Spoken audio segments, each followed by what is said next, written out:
بسم اللہ الرحمن الرحیم۔ السلام علیکم۔ میری ویڈیوز کو دیکھنے والے بھائیوں اور بہنوں، کیسے ہیں آپ سب لوگ؟ امید کرتا ہوں کہ آپ سب لوگ خیریت سے ہوں گے۔ میرے چینل کو لائک کریں، سبسکرائب کریں، شیئر کریں اور بیل آئیکن پر پریس کریں تاکہ آپ کو میری ویڈیوز ملتی رہے۔ حضرت نوح علیہ السلام کا واقعہ ہے۔ حضرت آدم علیہ السلام کے زمانے کے بڑے عرصے بعد اللہ نے حضرت نوح علیہ السلام کو بھیجا۔ آپ پر 10 صفحے نازل ہوئے۔ حضرت نوح علیہ السلام اللہ کے نبی تھے۔ آپ کو آدم ثانی بھی کہتے ہیں۔ آپ کے زمانے میں بھی گمراہی پھیلی ہوئی تھی۔ صرف چند لوگ ہی نیک تھے، اکثر گمراہ لوگ تھے۔ آپ نے اپنی قوم کو راہ راست پر لانے کے لیے تبلیغ شروع کی۔ وہ لوگ ہر قسم کے برائیوں میں مبتلا تھے: چوری، بے ایمانی، امانت میں خیانت کرنا، جھوٹ بولنا، شرمناک کام کرنا، ماں باپ کی خدمت نہ کرنا، کمزوروں کو حقیر سمجھنا، غریبوں کو دھتکار دینا، جھگڑا کرنا، قتل کرنا، دوسروں کے مال کو چھیننا عام بات تھی۔ امراء اور سرداروں کا طبقہ غریبوں کو پریشان کرتا تھا۔ اس کے علاوہ وہ لوگ بتوں کی پوجا کرتے تھے۔ بتوں کو خدا کا درجہ دے رکھا تھا۔ ان کا خیال تھا کہ اگر بت کی پوجا نہ کی جائے تو بت ناراض ہو جائیں گے۔ ان کے نزدیک جو بت کی پوجا نہیں کرتا وہ جاہل اور احمق ہے۔ انہوں نے 4 بت بنا رکھے تھے جن کے نام ود، سواع، یغوث، نصر تھے۔ حضرت نوح علیہ السلام اپنی قوم کو دعوت حق دیتے، اچھے کاموں کے کرنے کا حکم دیتے، برے کام کرنے سے روکتے۔ وہ کہتے تھے کہ بتوں کی پوجا نہ کرو، صرف ایک اللہ کی عبادت کرو جو سارے جہاں کا پروردگار ہے۔ وعظ و نصیحت کی غرض سے ایک روز آپ نے ضیافت کا اہتمام کیا۔ ضیافت میں ہر طرح کے طبقے کے لوگ موجود تھے۔ آنے والے مہمانوں میں غریب بھی تھے اور امیر بھی، سردار بھی تھے۔ صاحب حیثیت اور سردار غریبوں کے ساتھ اٹھنا بیٹھنا پسند نہیں کرتے تھے، انہیں حقارت سے دیکھتے تھے، نفرت کرتے تھے۔ لیکن حضرت نوح علیہ السلام نے سب کو یکجا کیا، لوگوں سے ضیافت کا اہتمام کیا۔ اہتمام کے سبق لوگوں نے دریافت کیا تو آپ نے فرمایا: بھائیوں، ہماری قوم کے لوگوں میں بگاڑ پیدا ہو گیا ہے۔ سب سے بڑی خرابی یہ ہے کہ طاقتور طبقہ کمزوروں پر حاوی ہوتا جا رہا ہے۔ جو کمزور ہے وہ بھی ہمارے ہی بھائی ہیں۔ تم غریبوں کے ساتھ اٹھنا بیٹھنا پسند نہیں کرتے، تم ان سے نفرت کرتے ہو۔ ان میں جو بھوکا ہوتا ہے تم کھانا نہیں کھلاتے، اگر کوئی پیاسا تم سے پانی مانگتا ہے تو تم پانی نہیں پلاتے، اگر کوئی بیمار ہو جاتا ہے تو تم ان کی عیادت نہیں کرتے، تم اپنے ماں باپ کی خدمت نہیں کرتے، دوسروں کا مال ناجائز طور پر کھاتے ہو، دوسروں کی ملکیت پر قبضہ کرتے ہو۔ یہ تمام شیطانی کام ہیں۔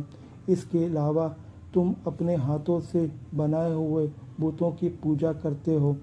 یہ بت تو تمہارے ہی طرح مخلوق ہیں اور یہ تو تم سے بھی کمتر ہیں۔ یہ کہاں کی عقل مندی ہے؟ میں تمہیں ایک بڑے عذاب کی خبر دینے آیا ہوں۔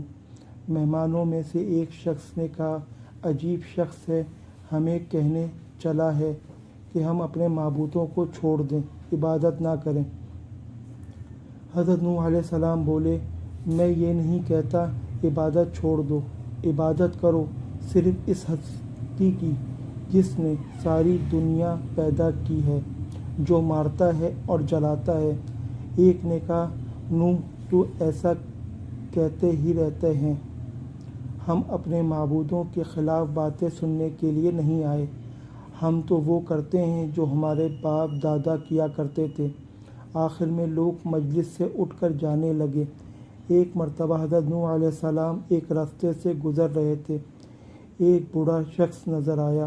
وہ بہت لاغر تھا، چلنے کی تاب نہیں تھی۔ حضرت نوح علیہ السلام نے دریافت کیا کہ تم اس حال میں رستے میں کیوں پڑے ہو؟ کیا تمہارا کوئی گھر نہیں؟ بوڑھے نے جواب دیا کہ میرے 7 بیٹے ہیں، انہوں نے بڑھاپے کے سبب مجھے گھر سے نکال دیا، میرے پاس کھانے کے لیے بھی کچھ نہیں۔ حضرت نوح علیہ السلام اسے اپنے گھر لے آئے اور کہا تم اس گھر میں رہو، میں تمہیں کھانا دیا کروں گا۔ آپ نے دعا کی تو ایک اجنبی شخص گھر میں داخل ہوا، اس کے ہاتھ میں ایک خوان تھا، اس میں ہر قسم کے کھانے تھے۔ اس نے حضرت سے فرمایا یہ کھانا میں آپ کے مہمان کے لیے لایا ہوں، اسے کھلا دیں۔ اس نے کہا کہ اللہ کسی کو بھی بھوکا نہیں سلاتا۔ وہ بوڑھا حضرت نوح علیہ السلام پر ایمان لے آیا۔ ایک روز ہدایت کی غرض سے گھر سے نکلے اور ایک بلند مقام پر کھڑے ہو گئے اور بولے، لوگوں میں نیکی کی طرف بلا رہا ہوں، اللہ نے مجھے نبی بنا کر بھیجا ہے تاکہ میں تم لوگوں کو ہدایت کروں، میرا کہا مان لو تو فائدے میں رہو گے۔ تم لوگ ماں باپ کی خدمت کیا کرو، انہیں گھر سے نہ نکالو، انہیں تکلیف مت دو، ضرورت مندوں کی ضرورتیں پوری کرو، یتیموں بیواؤں محتاجوں کی مدد کرو، بیماروں کی عیادت کرو، ہر کمزور طاقتور کا محتاج ہوتا ہے، بات بات پر لوگوں کی جان نہ لو، یہ کام خدا کو پسند نہیں۔ اگر تم سب اللہ کے احکام پر عمل کرو، وہ تمہارے لیے کثرت سے تم پر بارش بھیجے گا، مال اور دولت میں ترقی ہوگی، تمہارے لیے نہر بہیں گی۔ حضرت نوح علیہ السلام ہر ایک شخص کے پاس جا کر ہدایت کرتے، کبھی کبھی اجتماع سے بھی خطاب کرتے۔ ایک مرتبہ ایسا بھی ہوا کہ حضرت نوح علیہ السلام ایک رستے سے گزر رہے تھے تو کچھ لوگوں نے آپ کا راستہ روک لیا اور مارنے لگے، کچھ لوگوں نے پتھر بھی برسائے۔ ایک شخص آگے آیا، لوگوں سے کہا کہ تم اسے کیوں مارتے ہو؟ اس نے تمہارا کیا نقصان کیا ہے؟ تو لوگوں نے کہا یہ ہمارے بتوں کے خلاف باتیں کرتا ہے جب کہ ہم عبادت کرتے ہیں۔ حضرت نوح علیہ السلام نے جواب دیا میرے رسول ہونے کا سب سے بڑا ثبوت یہ ہے کہ میں تمہارے ہی معاشرے کا فرد ہوں، لیکن اس کے باوجود میں تمہاری طرح بے جان بتوں کو نہیں پوجتا۔ دوسرا بڑا ثبوت یہ ہے کہ میں تم لوگوں کو نصیحت کر رہا ہوں، لیکن اس کے باوجود بھی کوئی منافع طلب نہیں کرتا۔ میرا اجر تو اللہ کے ذمے ہے۔ میں تو یہ کہتا ہوں کسی پر ظلم نہ کرو، میں تو تم سب کو نیکی اور بھلائی کی طرف بلا رہا ہوں، میں تمہارا خیر خواہ ہوں۔ ان میں سے ایک نے کہا نوح بادشاہ یا سردار بننا چاہتا ہے تاکہ اس کی عزت ہو۔ حضرت نوح علیہ السلام نے فرمایا تمہارے عقلوں کو کیا ہو گیا ہے، پتھروں کو پوجتے رہتے ہو، اللہ کے سوا کوئی معبود نہیں، اللہ کی عبادت کرو، وہی عبادت کے لائق ہے۔ جب تم اللہ پر ایمان لاؤ گے تو تم برائی سے دور ہو جاؤ گے۔ نہ میں بادشاہ بننا چاہتا ہوں نہ سردار، میں تو صرف نیکی کی طرف بلا رہا ہوں۔ کیا تم نہیں دیکھتے کہ اللہ نے چاند اور سورج پیدا کیے، چلنے کے لیے فرش بنایا اور تمہارے نعمتیں دیں؟ حضرت نوح علیہ السلام نے جب یہ باتیں کہیں تو لوگوں نے کانوں میں انگلیاں ٹھوس لیں، ایک لفظ بھی سننے کے لیے تیار نہیں ہوئے۔ ایک موقع پر حضرت نوح علیہ السلام نے اپنی قوم سے فرمایا اے نادانوں، یہ کیوں نہیں سمجھتے کہ دنیا تو ایک آزمائش کی جگہ ہے، تمہارے سامنے اچھائی اور برائی دونوں ہیں۔ اے قوم، میں تم کو آنے والے دن سے ڈراتا ہوں، اس دن کوئی کسی کے کام نہیں آئے گا۔ دیکھو جو لوگ غریب ہیں مجھ پر ایمان لائے ہیں، لیکن تم دولت کا غرور ہے۔ اے قوم، غریبوں کے ساتھ حسن سلوک سے پیش آؤ، ننگوں اور بھوکوں کا خیال رکھو۔ ان میں سے ایک سردار نے غرور اور تکبر سے کہا کہ فرض کرو کہ ہم تمہارے بات مان لیتے ہیں، کیا تم پر ایمان لا کر غریب اور 2 ٹکے کے لوگوں کے ساتھ مل جائیں جو تمہارے ساتھ ایمان لائے ہیں، ایسا نہیں ہو سکتا۔ وہ آپ کو ذلیل کرنے کی کوشش کرتے ہیں، مذاق اڑاتے ہیں، کستے ہیں، منہ پھیر لیتے ہیں، گالیاں دیتے ہیں، مارنے کی کوشش کرتے ہیں، بلکہ ایک روز مارا پیٹا بھی تھا۔ لیکن آپ نے صبر کا دامن ہاتھ سے نہ چھوڑا، بلکہ اپنے کام جاری رکھا۔ آپ کی بیوی اور آپ کا بیٹا بھی منکرین اور کافروں میں سے تھے۔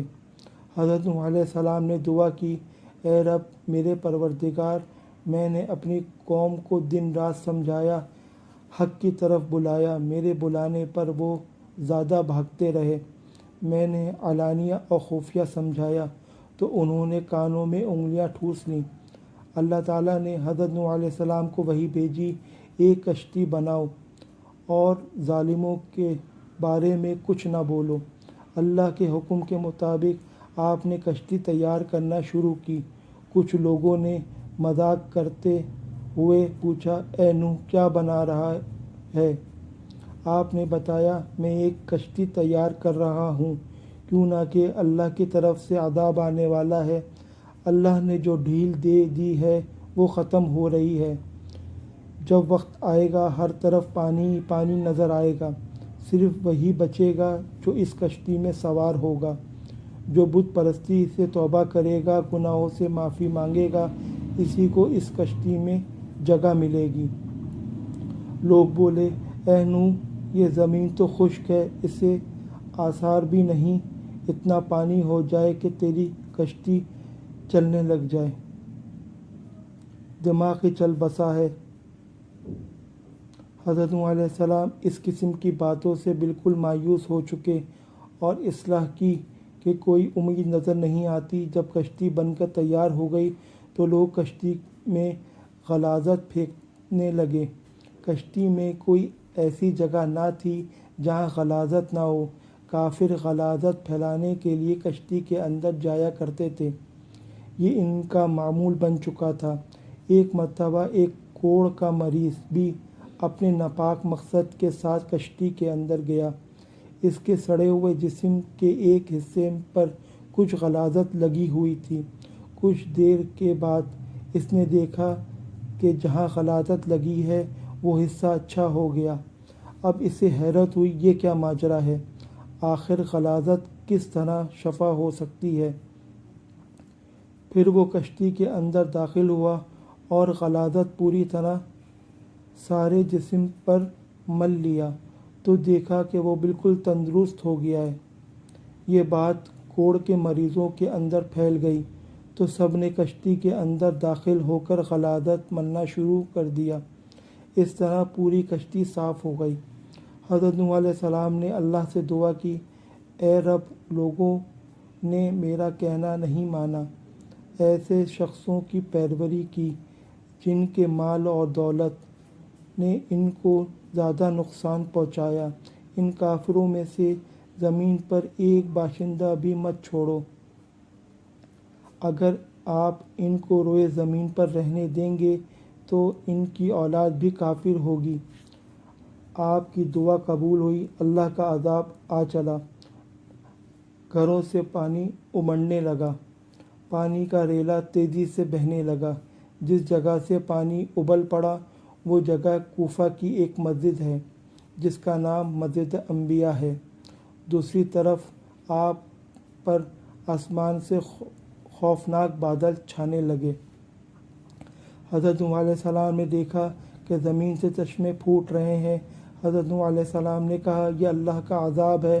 کافر کہنے لگے، طوفان تو آتے ہی رہتے ہیں، بارشیں تو ہوتی ہی رہتی ہیں، یہ تو کوئی نئی بات نہیں، کچھ دیر بعد موسم صحیح ہو جائے گا۔